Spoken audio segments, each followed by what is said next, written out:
Chapter 1 real numbers का most important question. ये question ऐसा कभी हुआ ही नहीं कि बोर्ड में ना आया हो। इस तरह का question, rational number, prove that √3 + √5 is an irrational number. चाहे तो ये आए, चाहे ये क्वेश्चन पूछ लिया जाए, prove that √2 is irrational number, चाहे ये पूछ लिया जाए √6 का निकालो, √5 का, मतलब इस टाइप का क्वेश्चन हमारा बोर्ड में पूछा ही जाता है। लेट अस अज्यूम दैट, अब हम मान लेते हैं कि √3 + √5 हमने मानना है इज ए रेशनल नंबर। इसको हम मान लेते हैं कि रेशनल नंबर। इसको प्रूव कैसे करेंगे, ये इसका सॉल्यूशन यहाँ से शुरू हो जाता है।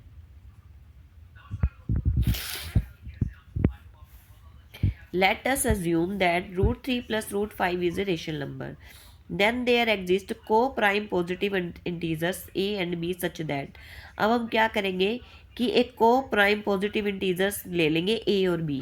इनको मान लेंगे कि यहाँ पे कोई एक दो नंबर है a और b जो को प्राइम है, जिनका कोई भी कॉमन फैक्टर नहीं है।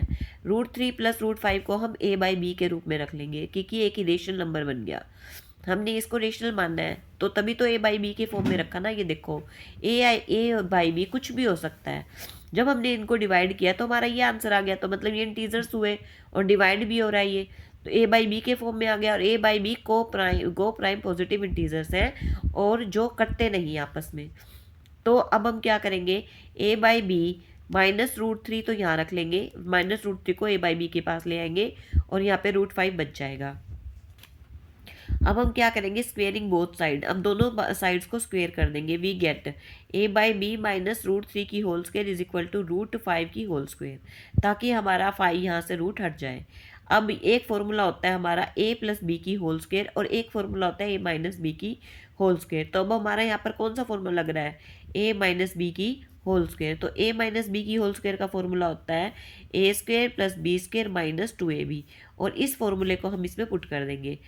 तो a+a/b की होल स्क्वेयर को हमने खोल के लिख दिया a² / b² + √3 की होल स्क्वेयर -2ab, 2 मल्टीप्लाई, इसमें से ये कौन सा है a/b और b क्या है इसमें √3 मल्टीप्लाई √3 इज इक्वल टू, और रूट स्क्वेयर करने पर जो 5 का रूट है वो कट गया, तो हमारा आंसर आ गया 5।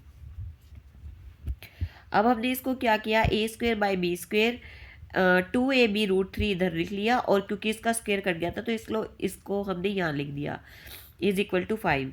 a² / b² माइनस का 2a/b √3 इज इक्वल टू, +3 को हम यहाँ पर ले गए, 5 - 3 इज इक्वल टू 2। अब हम क्या करेंगे, अब हमने क्या क्या किया है ये देखो, इसके साथ का ये क्वेश्चन है। अब हमने अगला स्टेप क्या करना है, इसमें हमने ये हमारा आया था ना a² / b² - 2a/b √3 is equal to 5 - 3 is equal to 2, जो ये आया था। अब इसको कैसे सोल्व करेंगे, इसका लेंगे हम एलसीएम। इसका एलसीएम क्या आ जाएगा यहाँ पर, b²। क्या एलसीएम आ जाएगा इसका यहाँ पर, b। ये देखो यहाँ पर क्या एलसीएम आ गया इसका, ये इस स्टेप को देखो, यहाँ पर ये एलसीएम क्या आ गया हमारा, यहाँ पर ये b²।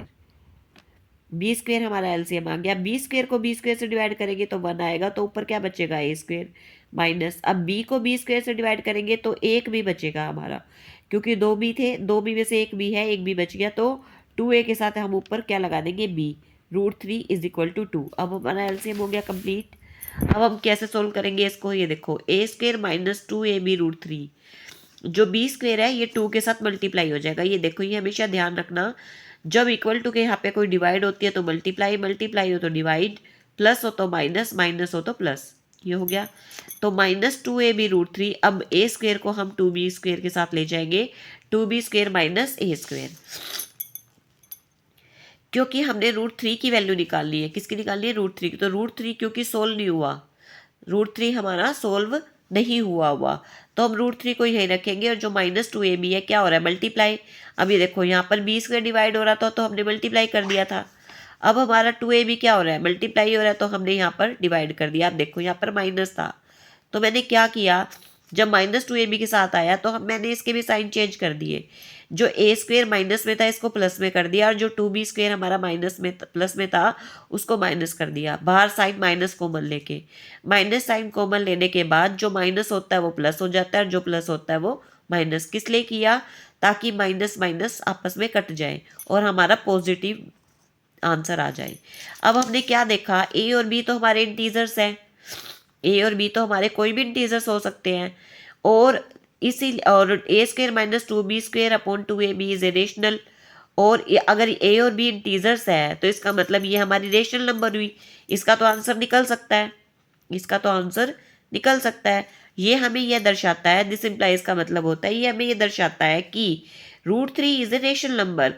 इससे तो हमें ये पता चल रहा है कि भाई ये √3 का तो हमारा आंसर ही निकल गया अगर ए बी इंटीजर्स है तो, और √3 रेशनल नंबर हो गया इसका मतलब।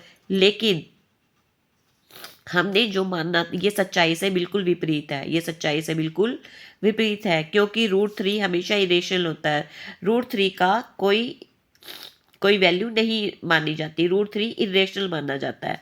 तो 10 इसीलिए अवर अजम्पशन इज रोंग, हमारी मानी हुई अजम्पशन रोंग थी कि √3 प्लस √5 रेशनल नंबर है, hence √3 plus √5 is an irrational number.